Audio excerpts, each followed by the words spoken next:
Perfeito. Pessoal, olá, Flávio, agora sim. Muito obrigada pela sua participação e pela sua paciência conosco. Vamos começar, então, a conferência de abertura do nosso seminário. Acabamos, então, aqui de ter a conferência das cidades, né, o painel das cidades, com a participação, né, de pessoas que tanto trabalham na gestão urbana quanto pesquisam essa questão. Foi muito interessante.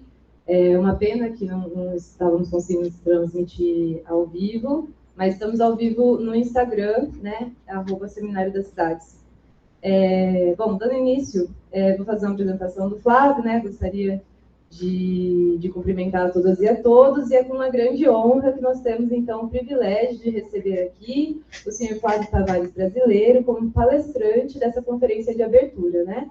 O Flávio, ele é arquiteto urbanista, graduado pela Universidade Federal da Paraíba, com graduação sanduíche na Escola Técnica Superior de Arquitetura da Universidade de Sevilha, na Espanha, e, além disso, ele é mestre em desenvolvimento urbano pelo Programa de Pós-Graduação em Desenvolvimento Urbano da Universidade Federal de Pernambuco, né? Ao longo da sua trajetória, Flávio desempenhou também papéis de grande relevância, sendo secretário de Planejamento de Conde, no município na região metropolitana de João Pessoa, no período entre 2017 e 2020, durante a gestão da prefeita Márcia Lucena. Sua atuação na gestão pública lhe rendeu reconhecimento, né, como um prêmio de Arquiteto do Ano em 2019 pela Federação Nacional dos Arquitetos, e um dos programas que coordenou, o Escritório Público de Assistência Técnica, né, um dos programas da Secretaria de Planejamento de Conde, venceu o Prêmio Municiência da Confederação Nacional dos Municípios e União Europeia no Brasil como uma das melhores iniciativas de gestão pública municipal do país. Ainda a reurbanização do Centro de Conde também ganhou o Prêmio Cidade Caminhável pelo Movimento Sampapé, Instituto de Políticas de Transporte e Desenvolvimento e o Walk 21, que é uma organização internacional que tem como objetivo promover a mobilidade a pé pelo mundo. Flávio Tavares é um profissional que se destaca no ativismo urbano, contribuindo significativamente para as organizações como a Rede BR Cidades, o Conselho Superior de Arquitetos, do Instituto de Arquitetos do Brasil, IAB, e o Núcleo de Acompanhamento de Políticas Públicas de Cidade da Fundação Perseu Abramo. Atualmente, Flávio ocupa o cargo de Coordenador-Geral de Articulação e Planejamento da Secretaria Nacional de Periferias do Ministério das Cidades, e nessa manhã nós vamos ter o privilégio de ouvi-lo compartilhar um pouco da sua trajetória e da sua perspectiva sobre cidades pequenas, culminando na sua atual posição no Ministério das Cidades. Estou certa que essa apresentação vai ser muito enriquecedora para nós e agradeço sinceramente a sua presença e a sua contribuição para o evento.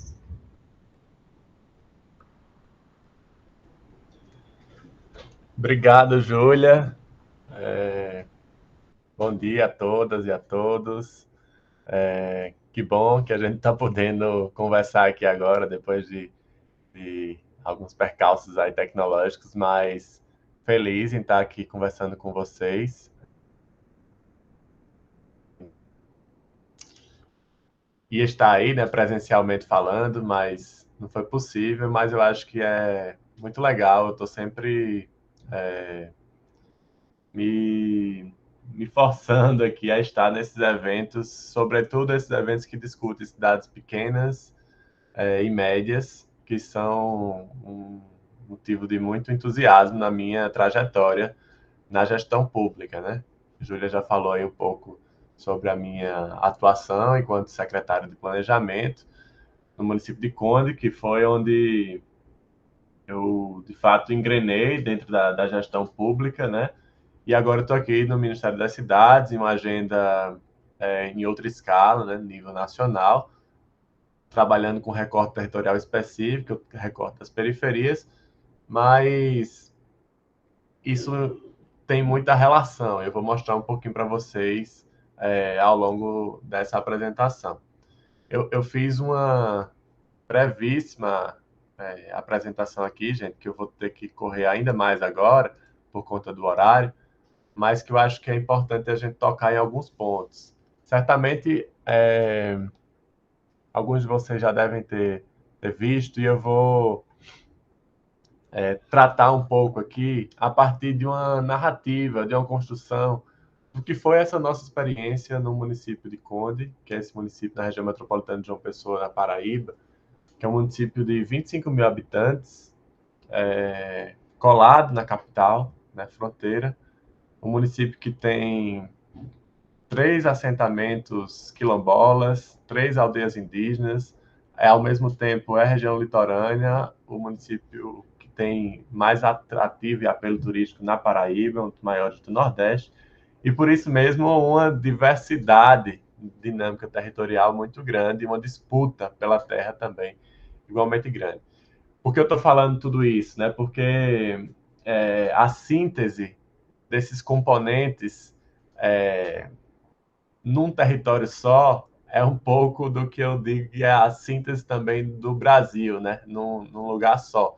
Essas disputas pela terra, do poder imobiliário especulativo, das comunidades tradicionais quilombolas e indígenas, e de uma população que é absolutamente vulnerável, né? A gente tem um município lá com 49% da população recebendo até meio salário mínimo, 48% analfabeto. Então, essas componentes são muito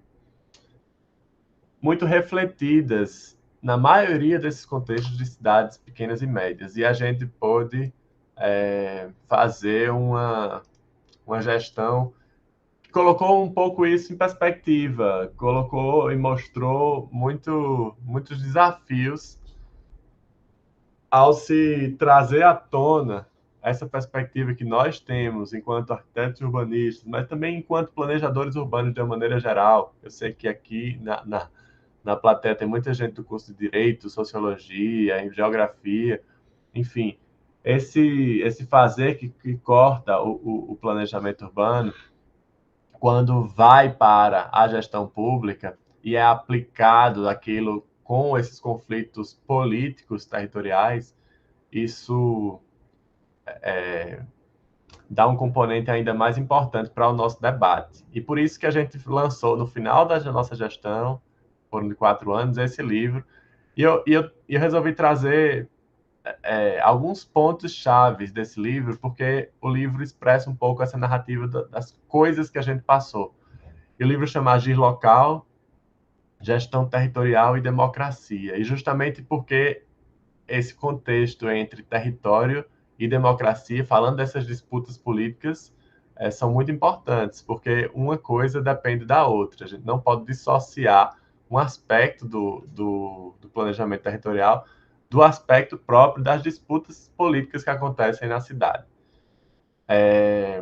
E cada uma das telas que eu vou mostrar aqui agora, antes de adentrar para concluir no trabalho aqui que a gente está fazendo agora no Ministério, cada uma dessas telas resume um capítulo, mas cada um desses capítulos foi pensado muito didaticamente para algumas chaves de questão, chaves de discussão para atuação nesses territórios, sobretudo nas cidades pequenas e médias, mas mais ainda nas cidades pequenas.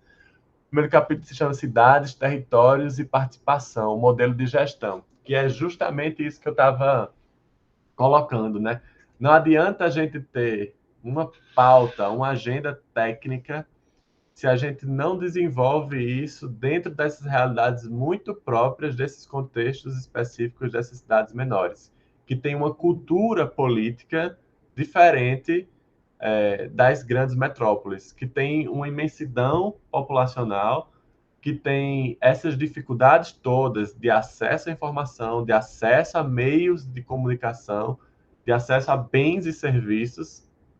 Logo, nós precisamos calibrar as políticas generalistas que o próprio governo federal desenvolve, como, por exemplo, o próprio Estatuto da Cidade e os mecanismos de participação social, para um modelo de gestão efetivamente que alcance a diversidade desse território, o diálogo com esse território.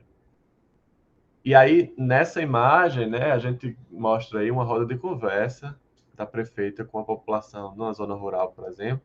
Era um momento que a gente chamava Olá Comunidade. E ela ia toda terça e quinta-feira a essas comunidades para a gente dialogar em loco com essa população as realidades das coisas que estavam acontecendo.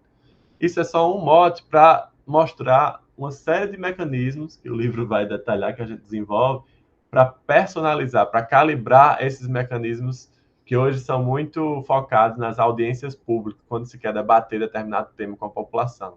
Mas a gente criava linhas como essa, do Olá Comunidade ia até a população, criava mecanismos de orçamento participativo, com plenárias, e todo um processo para se chegar às plenárias, mas também criava mecanismos oficiais de WhatsApp com a população para integrar e discutir, oficinas participativas para a construção de termos de referência, para a construção de modelos de concursos públicos. Enfim, um segundo ponto que eu queria trazer é sobre instituir efetivamente políticas públicas. Esses territórios, em geral, eles sofrem uma deficiência imensa de políticas públicas locais e são muito guiados pelas políticas generalistas, seja do governo federal, seja dos governos estaduais, que são, por natureza, generalistas, seja, muitas vezes, inclusive, modelos reproduzidos das capitais, de legislações que são feitas para um modelo de capital que tem guarda uma certa regionalidade por conta daquele contexto geográfico mesmo, regional, cultural, mas que tem especificidades muito distintas nesses locais. Então, eu acho que outra chave de discussão para as cidades pequenas e médias é a gente criar, instituir políticas públicas, sobretudo aquelas que dizem respeito a esse marco legal urbanístico, planos diretores, zoneamentos municipais, enfim, códigos de obras, que façam refletir a realidade sociocultural desses territórios. Outra questão importantíssima é o cadastro territorial multifinalitário, né? Esses territórios, esses municípios pequenos em geral, eles sofrem com a deficiência de informação, de controle e gestão de informação muito grande, e isso desagrega, inclusive, as demais políticas de saúde, de educação, de assistência social, que nesses territórios são muito empíricas, mas que têm muitos dados fragmentados por conta de um modelo que é reproduzido. Por exemplo, o SUAS, o Sistema Único de Assistência Social, tem CadÚnico, uma série de elementos que têm informações preciosas. O SUS, por outro lado, também, através dos agentes comunitários de saúde, também tem informações preciosas.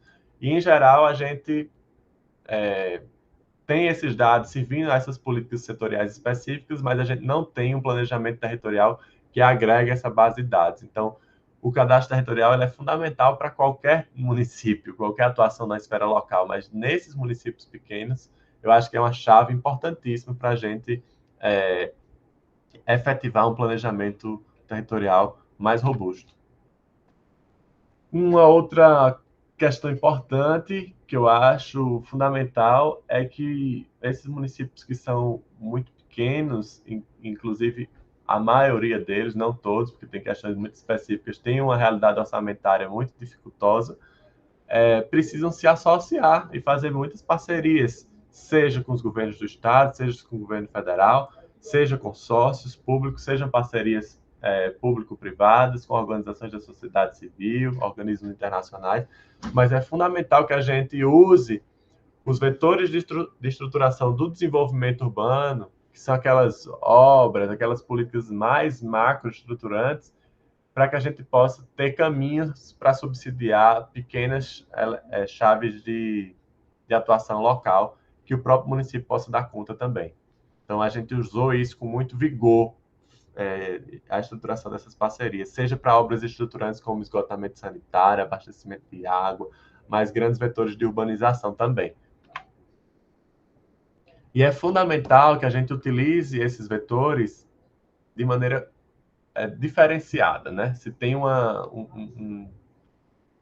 quase como um senso comum, né? De que qualificar as obras é muito difícil, fazer projetos via concurso público de projetos é utópico, é demorado, mas nós temos uma experiência absolutamente diferente dessa perspectiva. Um município com 25 mil habitantes, pequeno como o nosso, nós conseguimos fazer 2 concursos públicos de grande envergadura, um para reurbanizar toda a área central da cidade e outro para construir uma unidade básica de saúde quilombola, para ser referência de equipamento público estruturado com essa realidade que eu tenho falado, sociocultural muito específica que cada um desses territórios tem.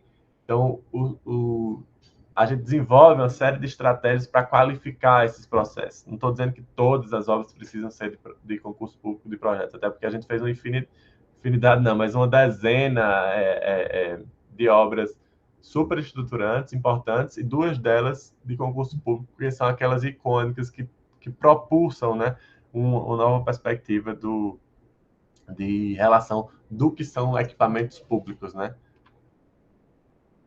Outro ponto fundamental que dava outra palestra aqui é essa política da assistência técnica, né? Nós temos um destaque muito grande na nossa gestão para a implementação disso.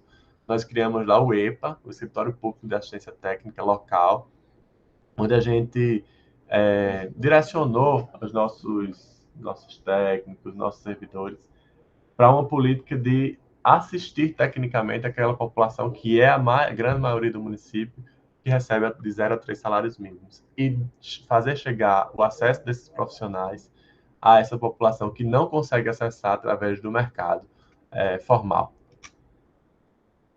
Outra questão que também é um debate importantíssimo para esses municípios pequenos é o debate da mobilidade, né? Planejar a mobilidade. E planejar a mobilidade nesses municípios pequenos, sobretudo, implica assumir responsabilidades. A gente tem ainda um déficit muito grande de municípios no país que não são responsáveis, por exemplo, pela gestão da sua mobilidade. O trânsito não é municipalizado, né? Isso ainda fica sob a responsabilidade dos órgãos estaduais de trânsito, os DETRANs. Então, é fundamental a gente criar estruturas políticas de que o trânsito seja municipalizado, associado a esse planejamento territorial, para que a gente possa induzir a estruturação desses territórios com mais força.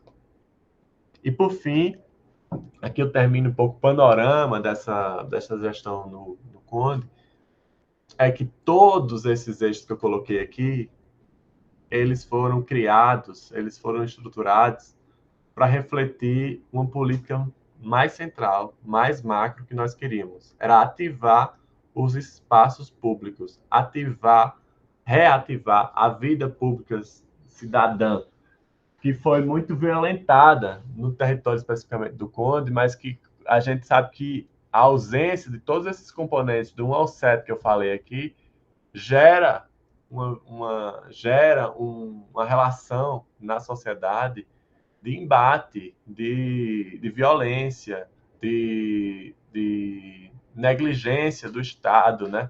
De ausência, e isso vai gerando uma série de precariedades e a sociedade ficando cada vez mais internalizada dentro dos seus espaços, quando possível. E quando aquela sociedade é formada majoritariamente por uma população mais vulnerável, mais de baixa renda, a gente sabe o caldo que isso pode dar de desajuste social. Então, a gente refletiu todas essas políticas na valorização do espaço público, nas festividades, na componente cultural, para que a gente pudesse reativar isso. Então, esses eixos eu achei importante trazer rapidamente assim, para vocês, para mostrar como isso pode costurar a perspectiva de uma ativação desses territórios, dessas cidades pequenas, e como é possível fazer com muito pouco a transformação desses territórios, como a gente conseguiu fazer. Bom, agora, nesses 10 minutinhos finais aqui, eu queria me concentrar para aproveitar também a oportunidade de estar aqui com vocês para falar um pouco do trabalho que nós estamos fazendo aqui na Secretaria Nacional de Periferias, do Ministério das Cidades, para a gente dialogar um pouquinho depois. Bom, o Periferia Viva, vocês já ouviram falar, mas é um programa novo que está sendo criado aqui dentro da Secretaria. A Secretaria Nacional de Periferias, para quem não sabe, é uma secretaria inédita na estrutura do governo federal. Nunca houve, na estrutura do Ministério das Cidades, uma secretaria nacional dedicada a pensar integralmente os desafios da habitação, mobilidade, saneamento, desenvolvimento urbano de uma maneira geral, de maneira integrada em um recorte territorial específico, o recorte territorial das periferias, que são aqueles territórios mais vulneráveis que mais precisam da atenção do poder público. Então, a secretaria, de fato histórica, ela nasce a partir desse sentimento de mobilização e de fomento, sobretudo, a essas potências que já estão instaladas no território. E para isso a gente desenvolve, assim que chega aqui em janeiro desse ano, 2023, algumas estratégias base para mobilizar esses territórios, como a caravana das periferias. Isso dialoga diretamente, gente, com aquilo que eu coloquei lá na ponta, falando sobre municípios pequenos, mas da necessidade de se construir, de se fomentar a política pública a partir dessa visão, desse diálogo, dessa integração com esses territórios que estão pulsando. Então, a Caravana das Periferias tem essa missão de ir até esses territórios, dialogar com essas entidades socioterritoriais que estão ali instaladas para ver os mecanismos de redução das desigualdades que elas mesmas estão promovendo e construir a partir disso uma política pública que reflita os desafios que estão colocados ali naqueles territórios. Mas, óbvio, nós somos uma equipe limitada, a gente não vai dar conta de passar em todas as periferias do país, reconhecer todas as organizações que existem. E por isso também a gente lançou o prêmio Periferia Viva, que está atualmente em fase final já de seleção, e que a gente vai premiar 54 iniciativas socioterritoriais que têm se destacado na redução das desigualdades, têm se destacado porque estão criando criativamente soluções para esses territórios, seja no âmbito do planejamento urbano, seja no âmbito da saúde integral, da dignidade humana, porque tem a ver com o componente do planejamento territorial também. A gente tem visto muitas ações de melhorias habitacionais saindo desse âmbito da saúde, de combate à fome, iniciativas de educação popular, comunicação, iniciativas de cultura, de memória, enfim, a gente tem 7 categorias que refletem um pouco essa perspectiva que foi alimentada na caravana. E agora, por fim, a gente está começando a nova estratégia, que é mapear as periferias. O mapa das periferias é colocar tudo isso que a gente está vendo, tudo isso que a gente está cadastrando, tudo isso que está pulsando numa plataforma, uma espécie de geoportal, que indique, que comunique à sociedade, para os técnicos, para os acadêmicos, poderem cruzar dados. Porque hoje a gente tem muitos dados oficiais que são trabalhados cientificamente pela academia, que olham a periferia somente pelo aspecto da carência, da ausência, da vulnerabilidade. É assim que o IBGE mapeia até hoje os aglomerados subnormais. É assim que tem o estudo dos assentamentos precários. Todos esses indicadores refletem essa precariedade, essa ausência. E nós queremos também colocar junto a essa ausência, que é importante, porque a gente precisa reconhecer onde está o problema para a gente poder produzir a política pública mais efetiva, mas a gente precisa também casar isso com as potências desses territórios, para que a gente possa cruzar essas duas coisas e fazer política pública mais eficiente. Então, o modelo lógico desse programa se resume a que a gente está estruturando 4 eixos de atuação, de ações que tem diversas no governo federal, concentrando a infraestrutura urbana, mas somando equipamentos sociais, como, por exemplo, saúde, educação, cultura, ciência e tecnologia, ações de fortalecimento social e comunitário, que são ações que justamente fomentam essas potências desses territórios. E, por fim, um eixo de inovação, tecnologia e oportunidades, onde a gente traz tudo que o governo federal tem de incentivo, de produção, de fomento, para que a gente possa ter uma nova cadeia de valor nesses territórios periféricos e a população não seja sempre relegada a ter subempregos nesses territórios. Então, nós queremos, a partir desses 4 eixos, estruturar uma atuação coordenada. E, como vocês estão vendo aí de um lado, né? Do lado direito, aqui do lado esquerdo da minha tela, provavelmente do lado direito de vocês, ações federais coordenadas, e do outro, ações territoriais coordenadas. A gente vai coordenar as coisas aqui do âmbito do governo federal e vai repassar recursos para que nesses territórios periféricos a gente possa ter também essa ação de maneira coordenada. Como funciona isso? Esses 4 eixos que a gente está preparando, eles vão ser arranjados a partir de uma governança interministerial que vai produzir um cardápio de ações. tudo que o governo federal tem no âmbito de infraestrutura, no âmbito de equipamentos sociais, fortalecimento, enfim, de todos esses eixos que ele tem à disposição das periferias. E esse cardápio vai ser disponibilizado para esse ente local, para que no território o poder público local contrate uma assessoria técnica que vai se instalar num posto físico nesse espaço e vai olhar para essa leitura técnica e comunitária também nesse território e prever o que é que desse cardápio do governo federal mais se precisa naqueles territórios, para que a gente possa fazer, a partir desse plano de ação do Periferia Viva, a transformação que esses territórios merecem. Então, na prática, como funciona, já está funcionando, gente, porque isso aqui está sendo objeto de seleção, inclusive, dos poderes públicos, tanto municipais quanto estaduais, desde o dia 9 agora, desse mês de outubro, até 10 de novembro. Municípios podem selecionar dentro do eixo do PAC, do novo PAC, Periferia Viva, Urbanização de Favelas, eles vão escolher territórios, essa mancha cinza aqui na cidade, ilustrativa, um território periférico qualquer, uma macro-área, que dentro dele ele possa delimitar uma área que tenha mais precariedade urbanística mesmo, e ele vai poder receber investimento para urbanizar integralmente aquela comunidade, aquela periferia, aquela favela, com esgotamento sanitário, abastecimento de água, toda a questão de resíduos sólidos, enfim, pavimentação, o que for preciso, melhoria habitacional, produção habitacional, e vai, com o plano de ação Periferia Viva, esse que eu estava falando, a partir da instalação de um posto, prever outras intervenções urbanísticas fora dessa área, que já são áreas que já estão mais consolidadas, não precisam de urbanização integral, mas precisam de intervenções viárias, melhorias habitacionais pontuais, construção de equipamentos comunitários que vão dar vazão à necessidade desses territórios mais precários que estão aí nessa área focal, né, de investimento.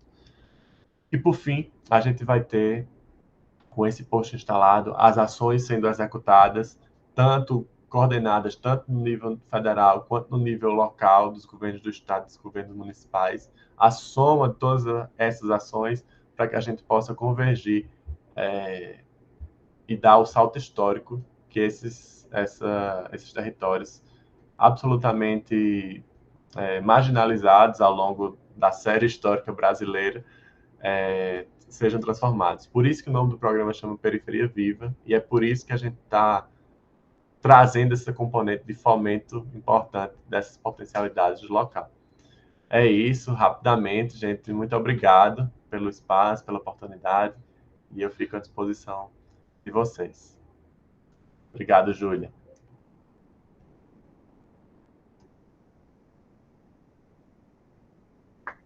Muito obrigada, Flávio. Desde o começo que a gente começou a pensar o seminário... Oi. Perdão. Olá, Flávio. Oi.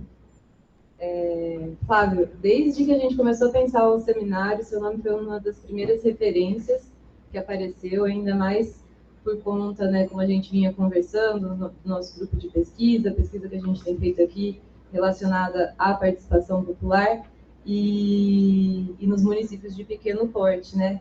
E uma pena que você não pode estar aqui presente, porque se estivesse, teria ouvido no painel anterior, né, que a gente tinha aqui representantes das cidades e pesquisadores das cidades de Franca, Tuverava e Pradópolis, que os problemas que você colocou na sua fala eram os mesmos, assim, foi até interessante observar, né, como que nessa distância, né, dentro do país os problemas são os mesmos e pensar soluções eu acho que é uma coisa que se faz necessária e agora, mais do que nunca, né, a gente tem essa possibilidade de descentralizar isso no governo federal e ter umas diretivas e apoio mesmo, né, para que isso aconteça. A questão da assistência técnica também é uma questão que é um direito há tanto tempo e também é tão pouco falado e tão pouco realizado mesmo, né, nos municípios.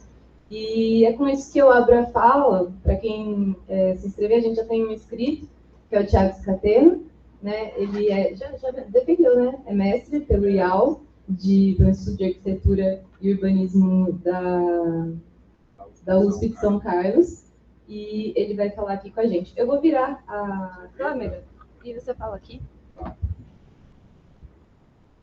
usar o outro microfone. Eu acho que podia manter esse aí, pega o outro. Acho que esse é móvel, esse do meio, ó. Esse aqui tira Eu acho ele. que tá funcionando, dá uma olhada. Aí, segura um segundinho e liga. Alô, Isso. ótimo. Ó, vê se você tá na... Deixa eu ver se o Flávio está me vendo. Oi, Flávio, tudo Agora bom? sim. Oi, tudo bom? Ô, Flávio, parabéns, muito legal você estar aí na secretaria. Também me inscrevi em um projeto na Periferia Viva, mas eu não vou falar porque pode ser legal, né? Furar a fila. Mas parabéns, é muito bacana.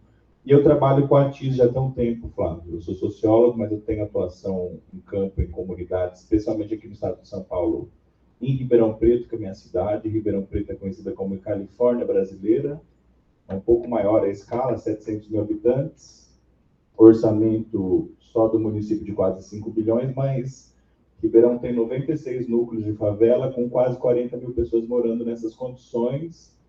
Tá? A única política habitacional hoje é regularização fundiária, que não é plena, é baseada na lei do Temer, lá, que é uma regularização que tem algumas críticas, é muito de titularização.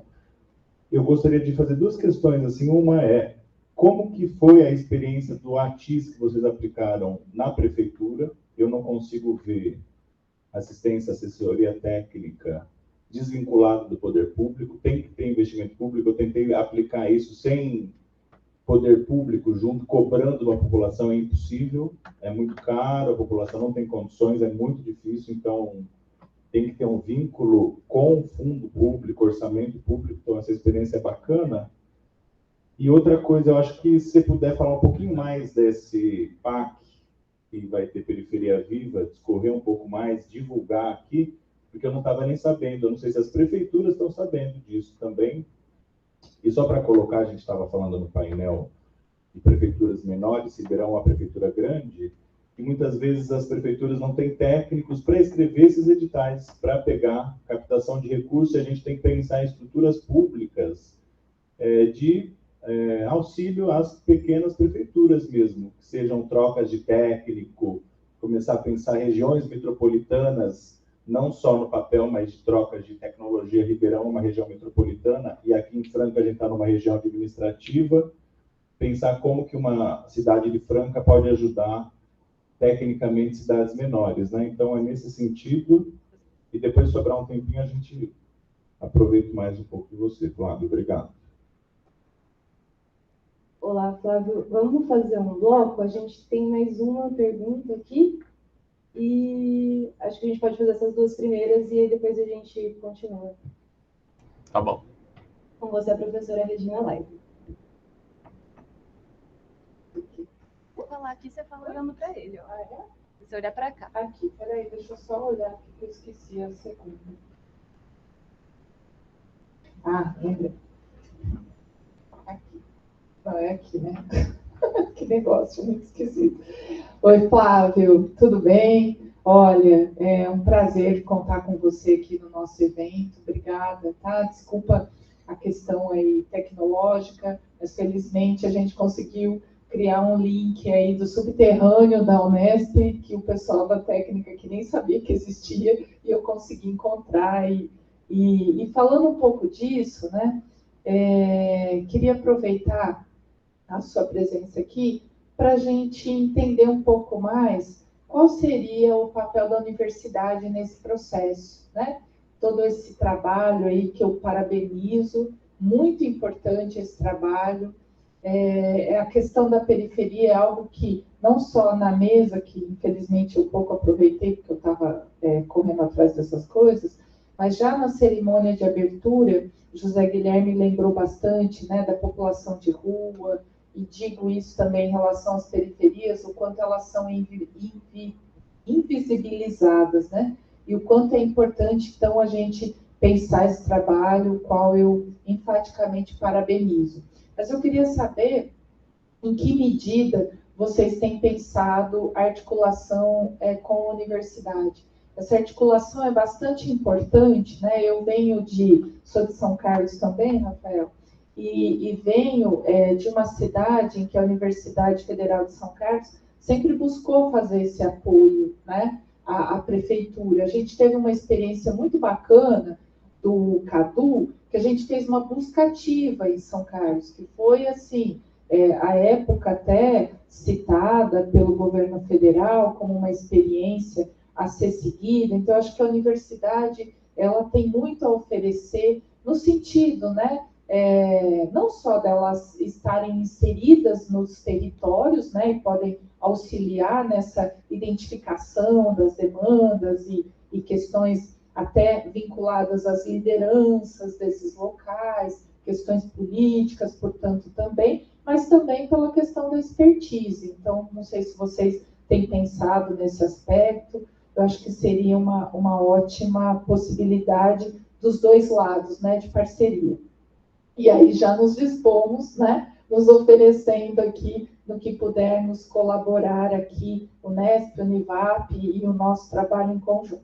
E outra questão, Flávia, eu fiquei muito curiosa com relação ao capítulo do livro de vocês, quando vocês falam de usos de dados já existentes, como o do próprio CADU, por exemplo, porque realmente, né, eu me lembro, eu tive uma experiência aqui não muito boa em Franca. Quando a gente chegou aqui, a gente se ofereceu dentro do NEPS, né, que é o Núcleo de Estudos de Políticas Públicas que eu coordeno, a gente ofereceu para fazer uma pesquisa usando os dados do cadastramento único, que eles permitem fazer uma leitura bastante significativa do território, e infelizmente a prefeitura não nos cedeu essa possibilidade. A gente acabou fazendo essa pesquisa em Cristais Paulista e Tuverava. Foi uma experiência muito bacana. Então, eu queria saber como é que vocês estão usando esses dados, se eles são todos secundários, se vocês também estão fazendo coleta, porque quando você fala da questão do uso do território,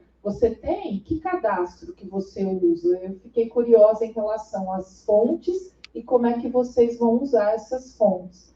E até aproveito para saber, por exemplo, algo que eu estou meio enferrujada, mas como é que é essa coisa dos dados do CADU? Porque na minha época ficavam nas mãos da Caixa Econômica Federal. Isso está mais aberto, porque depois do cataclismo que houve em Brasília, né, eu perdi um pouco o timing da coisa. E como é que está isso em termos de abertura dos dados para pesquisadores poderem usar, tá bom? Muito obrigada, viu, pela sua participação aqui conosco, uma alegria e uma honra. Joia. Obrigado, gente. Eu vou responder aqui, eu anotei aqui umas 4 questões especificamente, rapidinho. Começando pela assistência técnica, né? Falando lá na experiência que eu tive localmente, no município. Foi uma experiência muito interessante. Primeiro, dizer que a gente entendia desde então a assistência técnica como uma política mais ampla do que apenas a melhoria habitacional. A gente entende a assistência técnica como uma coisa mais global, que é vislumbrada tanto para melhoria urbanística, para atuação no território, quanto para regularização fundiária, quanto também para melhoria habitacional. Então, nós atuamos nesses 3 eixos, e cada um dos eixos com componentes muito específicas. A gente começou com a atuação urbanística, fazendo parcerias, e aí eu já digo, com universidades. Naquela época, a gente fez muitas parcerias com o UFPB, na época, com o escritório modelo de assistência técnica, depois com a residência, a primeira residência de assistência técnica da UFPB foi lá no nosso município também. Então, a gente desenvolveu uma série de parcerias, isso no âmbito do território. Depois, a gente desenvolveu o modelo da assistência técnica para a regularização fundiária, dentro do programa que a gente criou lá, o Chão de Direito. E depois, a melhoria habitacional. A melhoria habitacional, a gente teve algumas experiências, uma com cartão reforma, que foi muito frustrado, experiência do governo federal que não foi viabilizada. Mas depois a gente fez isso com investimentos e recursos próprios mesmo, pagando, fazendo credenciamento de empresas, escritórios de arquitetura e engenharia, para fazer projetos de cada uma essas unidades habitacionais, por lotes, enfim, tem todo um modelo que a gente criou, e depois da execução disso através de autogestão, com parcerias também com movimentos sociais. Bom, Entrando na atuação aqui já do governo federal, né, que citaram em relação ao novo PAC, o novo PAC, ele, os proponentes necessariamente são entes públicos, né, governos municipais, governos estaduais ou Distrito Federal. Para essa primeira rodada de seleção em 2023, especificamente no eixo da urbanização de favelas, são 269 municípios elegíveis. A gente resolveu focalizar nessa primeira seleção, depois de uma década, né, sem seleção. A gente fez essa escolha pelos 269 municípios, que estão focados nos arranjos metropolitanos das capitais, mais Baixada Santista e Campinas também. Enfim, a seleção está até o dia 10. Os entes públicos municipais, estaduais, enfim, de uma maneira geral, a gente tem feito uma divulgação maciça dentro da própria gente do governo federal. Temos contatos diretos também com essas redes. Inclusive, amanhã a gente vai estar fazendo uma live de sensibilização, de formação junto com esses gestores públicos desses municípios. E para terminar, a relação com as universidades, né, que a colega professora colocou agora, a gente está intensificando isso cada vez mais. Agora, dentro do Periferia Viva que a gente está lançando, a gente está, neste momento, na fase de formalização de uma parceria com todas as 5 residências em atividade, em assessoria técnica no país, para que a gente possa testar e experimentar modelos do Plano de Ação Periferia Viva. Essa experiência vai ser muito interessante, mas a gente já tem outras coisas sendo desenvolvidas também. O próprio Departamento de Risco, que tem firmou um TED também com a Fiocruz, está desenvolvendo os planos municipais de redução de risco com uma série de universidades no país. Então, a gente tem muito ânimo em fazer parcerias com as universidades. Por fim, sobre a questão que foi mencionada também, sobre a relação com os outros dados, né, de outros setores. Eu citei CadÚnico, mas o CadÚnico tem, os dados ainda são, sim, de posse da Caixa, bom, eram pelo menos até 2020, mas a gente firmou várias parcerias com a Secretaria de Assistência Social e a Caixa Econômica também, e não tivemos maiores problemas em ter essa base de dados compartilhada e integrada. Então, atuar conjuntamente para que isso possa acontecer. Se há disposição política nisso, já é muito mais de meio caminho andado, né? Tem uma parceria muito proveitosa a gente fez, muito interessante com a saúde, a Secretaria de Saúde, né? Dados como eu falei, dos agentes comunitários de saúde, a Fiocruz, o próprio Ministério da Saúde. Na época, quando a gente estava desenvolvendo o cadastro multifinalitário, o município, por azar, passou por uma epidemia de malária, que é uma epidemia.